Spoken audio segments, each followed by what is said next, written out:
Tahukah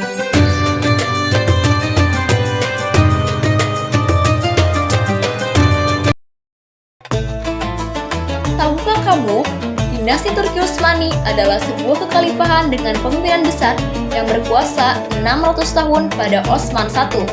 Dinasti Utsmani merupakan kekhalifahan yang besar dalam Islam yang memiliki pengaruh besar dalam perkembangan wilayah Islam di Asia, Afrika, dan Eropa. Bangsa Eropa berperan penting dalam perkembangan peradaban Islam. Dinasti Turki Utsmani merupakan kerajaan Islam terbesar yang berkuasa pada abad ke-13 sampai dengan awal ke-20. Dinasti Turki Utsmani didirikan oleh bangsa Turki dari kabilah Oghuz yang mendiami daerah Mongol dan daerah utara negeri Cina yang dipimpin Sulaiman Shah. Bangsa Turki terbagi dalam berbagai suku. Di antaranya suku-suku tersebut terdapat sebuah suku yang bernama suku Oghuz. Suku ini terbagi menjadi 24 subsuku. Dari salah satu subsuku tersebut lahirlah Sultan pertama dinasti Turki, Utsmani, yakni Utsman. Nama kerajaan Utsmaniyah diambil dan dibangsakan kepada nenek moyang mereka. Yang pertama, Sultan Utsmani Ibnu Sauji, Ibnu Artogol, Ibnu Sulaiman Shah, Ibnu Kia Alp, kepala kabilah Kap Asia Tengah. Awal mula berdirinya dinasti ini banyak tertulis dalam legenda dan sejarah sebelum tahun 1300. Dinasti ini berasal dari suku Koyih Oghuz yang mendiami daerah Mongol dan daerah utara negeri Cina. Kurang lebih 3 abad kemudian mereka pindah ke Turkistan, Persia, dan Irak. Mereka masuk Islam pada abad ke-9 atau 10 ketika menetap di Asia Tengah. Kerajaan Turki Utsmani didirikan oleh suku bangsa pengembara yang berasal dari wilayah Asia Tengah yang termasuk suku Kayi. Ketika bangsa Mongol menyerang dunia Islam, pemimpin suku Kayi Sulaiman Shah mengajak anggota sukunya untuk menghindari serbuan bangsa Mongol tersebut dari lari ke arah barat. Mereka akhirnya terbagi menjadi 2 kelompok. Yang pertama ingin pulang ke negeri asalnya, yang kedua meneruskan perantauannya ke wilayah Asia Kecil. Kelompok kedua itu berjumlah sekitar 400 keluarga yang dipimpin oleh Artogrol, anak Sulaiman.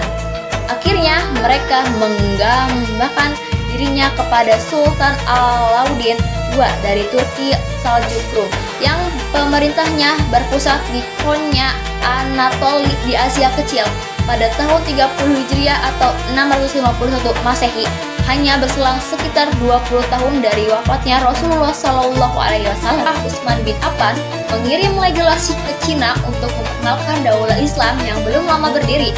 Dalam perjalanan yang memakan waktu 4 tahun ini, para Utsman ternyata sempat singgah di Kepulauan Nusantara. Beberapa tahun kemudian, tepatnya tahun 674 Masehi, dinasti Umayyah telah mendirikan pangkalan dagang di pantai barat Sumatera. Inilah perkenalan pertama penduduk Indonesia dengan Islam. Sejak itu para pelaut dan pedagang muslim terus berdatangan. Abad demi abad mereka membeli hasil bumi dari negeri hijau ini sambil berdakwah. Sejarah masuknya Islam ke Indonesia dilihat dari proses masuk dan berkembangnya agama Islam di Indonesia. Ada 3 teori yang berkembang, yaitu teori Gujarat, teori Mekah, dan teori Persia. Ahmad Mansur 1996. 3 teori tersebut saling mengemukakan perspektif kapan masuknya Islam asal negara penyebar atau pembawa Islam ke Nusantara. 1. Teori Mekah. Teori Mekah mengatakan bahwa proses masuknya Islam ke Indonesia adalah langsung dari Mekah atau Arab. Proses ini berlangsung pada abad pertama Hijriah atau abad ke-7 Masehi. Tokoh yang memperkenalkan teori ini adalah Haji Abdul Karim Amrullah atau Hamka, salah satu seorang ulama sekaligus sastrawan Indonesia. 2. Teori Gujarat. Teori Gujarat mengatakan bahwa proses kedatangan Islam ke Indonesia berasal dari Gujarat pada abad ke-7 Hijriah atau abad ke-13 Masehi. Gujarat ini terletak di India bagian barat, berdekatan dengan Laut Arab. 3. Teori Persia. mengatakan bahwa proses kedatangan Islam ke Indonesia berasal dari daerah Persia atau Pasir Kini Iran. Perkembangan Islam di Indonesia. Meskipun Islam baru bisa dikatakan berkembang setelah berdirinya kerajaan Islam, atau setidaknya ketika ada jalinan hubungan dagang antara saudara muslim dengan pribumi, namun cara kedatangan Islam dan penyebarannya di Indonesia tidak dilakukan dari saluran politik atau perdagangan semata. Sekian dari video dari saya. Apabila ada salah dan kekurangan, mohon dimaafkan. Terima kasih.